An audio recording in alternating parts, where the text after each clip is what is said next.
A year after my surgery, I got my red belt in karate. I tested, I broke some boards, I did this and that, and I think when they were questioning me, like, some cosmological type questions, I just said, one thing I've learned is you can always fight back. That you're never totally helpless. I remember right after my surgery, at home, a mess, all kinds of tubes sticking out of me, bags attached to me, this and that. Just say, got them in your hands, and go to bed.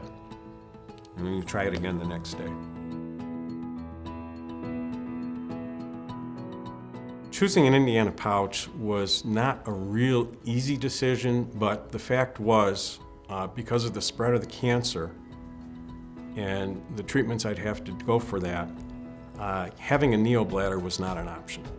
It was simply not an option. So I was faced with the choice of either Indiana pouch, a continent diversion, or an ileal conduit and having something attached to me to collect urine. At that point in time in my life, I was in a very competitive work environment. It was a white-collar environment, lots of elbows being thrown in the workplace, and I just did not feel comfortable with having something attached to me. I was told that the Indiana pouch would be very continent. There'd be no danger of some kind of leakage or something like that. And I wanted to be very athletic. I went on a health kick going back to the early 90s. After smoking for so many years, I was running, I was in a karate organization, I was doing lots of stuff. And I felt that with the pouch, I could remain athletic and do things. Maybe not contact sports, but anything else. First surgery was my cystectomy, removal of the bladder, and the creation of my Indiana pouch. I was sent home to heal after 9 days in the hospital. And then about a month and a half later, I came back to have various lymph nodes and other tissue removed in the hospital. And then I was in the hospital for 3 or 4 more days. It was the right choice for me. It was not easy, and getting used to my pouch was a long process. It was a very tough summer after my surgery. Like somebody said, when your surgeon creates an Indiana pouch, you've just created a new organ. You got to get used to it. It's got to get used to its new role. So there's like a whole adjustment and evolution process going on. It was very hard work to make the pouch work. The first thing you have to do, once you're at the point where you can begin catheterizing yourself,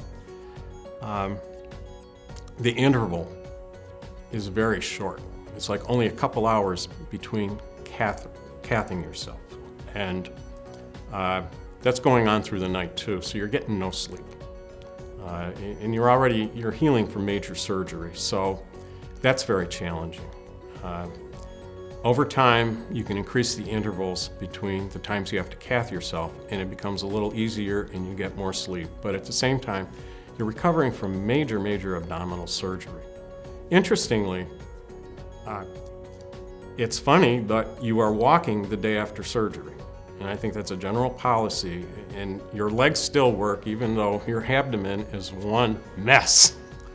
And I remember very much walking through the corridors of the hospital several times a day while I was in the hospital, which is very important to the healing process. It's very important to your state of mind to know that you're not totally passive and bedridden, that you can move, and you can move independently. One thing that people need to know with an Indiana pouch is at the very beginning, the first year, there might be some leakage. You might bend over and something happens. Everybody with a pouch wears a cap. It can be just a 2x2 square, kind of a glorified bandage that's specifically made for ostomies of any sort. Some are bigger to protect you more if you're doing sports or you're going to go swimming or something like that. There is some leakage here and there in the beginning phase. I can say after that first year, I always slept with a mattress pad because I was worried, and in fact, there were never any leaks. And really, for the last 5-6 years, I can't think of any instances of leaks. So the pouch itself is very leak-proof. Your pad will collect whatever seepage there is, mucus, excretion, or whatever. But I think the way the valve works is the more it builds up pressure inside, the tighter it gets. So leakage is really not a concern. At least that's been my experience. There are some restrictions. Your whole lifestyle is a little bit different. It's not the end of the world because it's what you are, who you are, and where you're at in life right now, and the cards you've been dealt and you've got to deal with. When you have a pouch, an Indiana pouch, you have to like own the process. It's not just that you have to catheterize yourself, but it's a different sense. You have to live by the clock.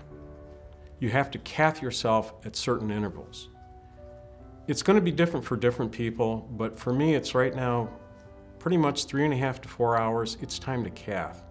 You don't have like an urge to urinate at this point. You just may sense a fullness. Sometimes you have to cath yourself shorter intervals, especially if you've been drinking a lot of coffee or soda.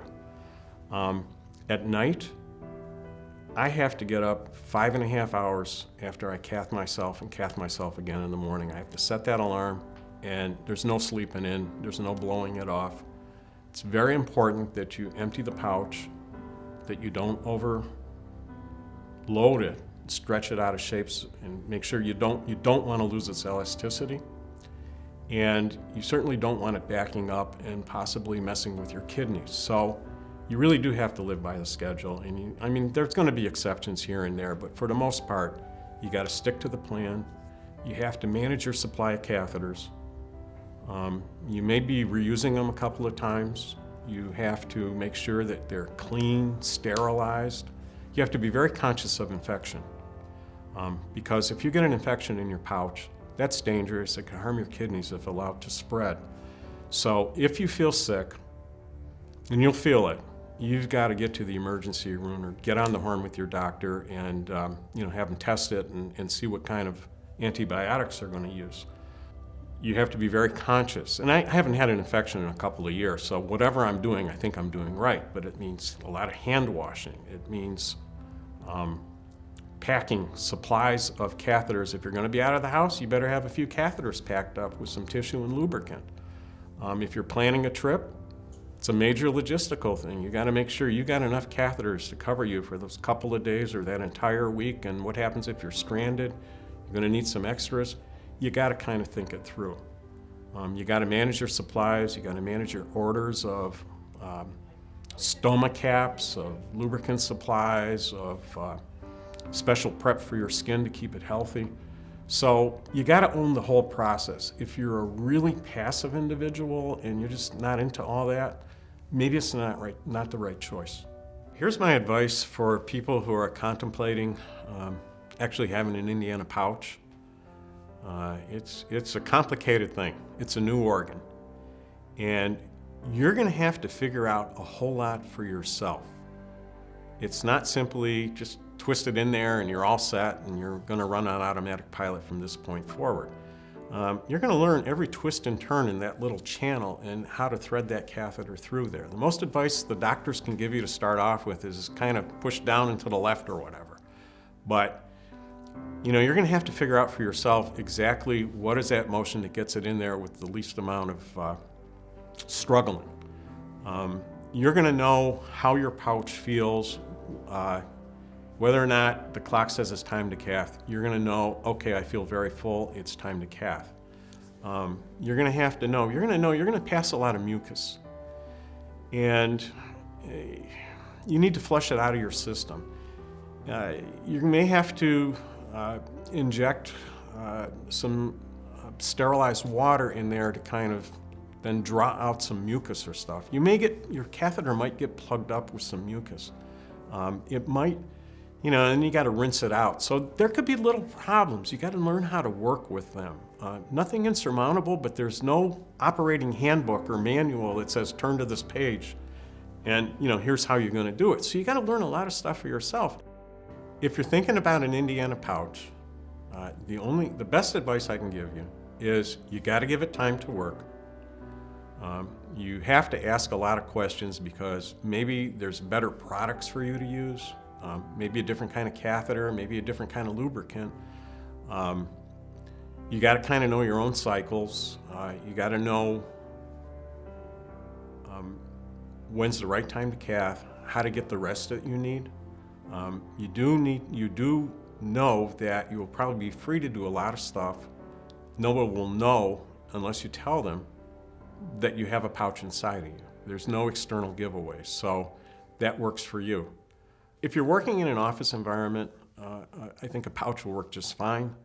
If you're working in an environment where your hands are filthy or it's not a real healthy environment, there's a lot of pollution of some sort or filth or whatever, you may want to talk to your surgeon and say, is this the right alternative for me? Because obviously, cathing yourself, you got to be in a clean environment. Your hands have got to be very clean. You got to really worry about infection. So, according to your life circumstances, whether or not you like to play sports, what kind of work environment you're in, you got to kind of judge that. Everyone's time frame for recovery is going to be different. I tend to suspect I was facing a little bit more of a challenge because I had to have a second surgery because of the way my cancers had spread. But I can say that after my second surgery at the end of May, finally cathing myself, building a schedule, trying to heal, by the middle of August or so, I remember one sunny afternoon where I threw my bike in the trunk of the car and went on some bike trail and spent an afternoon biking. And I knew I was just about ready to go back to work and that I was pretty much healed. My first line of support obviously was my wife and family. Second line of support was the whole hospital staff and the fact that anytime, day or night, I could pick up the phone and call, and if it was the middle of the night, at least the on-call urologist was going to call me back and say, okay, let's discuss whatever problem you're dealing with right here and now. It's huge to have somebody who's really compassionate being your home health care nurse, bopping in once a week. When you're trying to heal, that can be huge. So hopefully you got someone who's got good chemistry. And I think I was very fortunate with the women that came to my home. Sometimes people at work can help you out. They want to be on your side, but you just can't always share this with just anybody. So it helps to have someone who knows what the score is. I'm lucky, I'm in a support group. And that has been my experience, just being able to hear other people talk about their own experiences, having cancer survivors tell jokes, because they all know what they've been through. So you can laugh about it a little bit. You get an appreciation for what other people have gone through. That's very, very important, just in terms of restoring your morale and giving you hope. One of the kindest things anyone did was, my initial surgery was 9 hours. And my daughter's future mother-in-law just showed up to keep my wife company. That's huge. That's what you call family support. My life is just getting started. I'm not sure where I'm going to go with retirement, but I do know I want to do some volunteer work. I want to do interesting things. So we'll see what happens.